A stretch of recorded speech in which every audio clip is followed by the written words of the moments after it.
এই জন্য ভাইরা, আখেরাতের কথা মনে রাখলে তো দুনিয়ায় কোনো লস নেই। দুনিয়ার প্রতিটি কাজই আখেরাতের হতে পারে যদি আখেরাত মুখিতা থাকে। আপনার পরিবার, আপনার আয় উপার্জন, আপনার বিয়ে শাদী, আপনার চাকরি বাকরি, আপনার ঘরের এসি, আপনার ঘরের ফ্যান, আপনার গাড়ি, আপনার বাড়ি, এ সবই আখেরাতের হতে পারে যদি আপনি আখেরাত মুখিতাকে লালন করে এই কাজগুলো করেন। কথা কি বুঝতে পেরেছেন? তা আজকে এটা আমরা বলতে পারবো না আল্লাহর সাথে বিজনেস।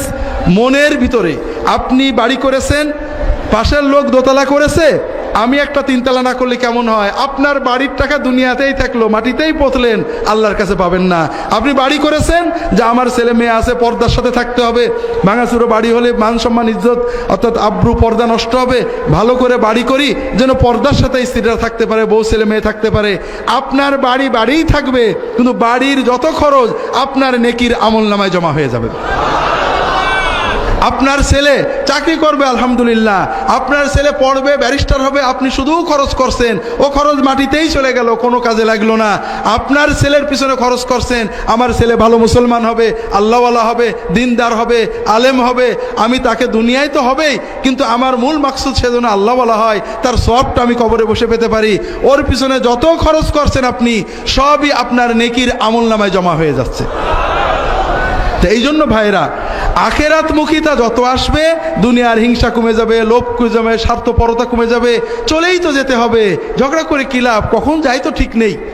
এই জন্য আল্লাহ রসুল সাল্লাল্লাহু আলাইহি ওয়াসাল্লাম অন্য হাদিসে বলছেন, কুন ফিদ দুনিয়া কাআন্নাকা গারিবুন আও আবিরু সাবিল। তুমি দুনিয়াতে এমন ভাবে থাকবে যেন তুমি মুসাফির অথবা পথচারী, বিদেশি।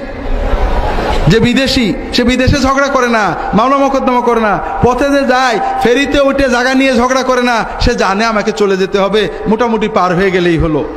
ঠিক আমাদের যেহেতু চলেই যেতে হবে, দুনিয়ার যত কাজ সব করব, কিন্তু দুনিয়ার সম্পদ নিয়ে ঝগড়া করা, মারামারি করা, হিংসা করা, এটা যে ভুল, এটা যে বাজে কাজ, এটা আপনার আখিরাতমুখী আসলে বুঝতে পারবেন, অন্তর শান্তি পেয়ে যাবেন, দুনিয়ার কত ময়লা যে মন থেকে চলে যাবে।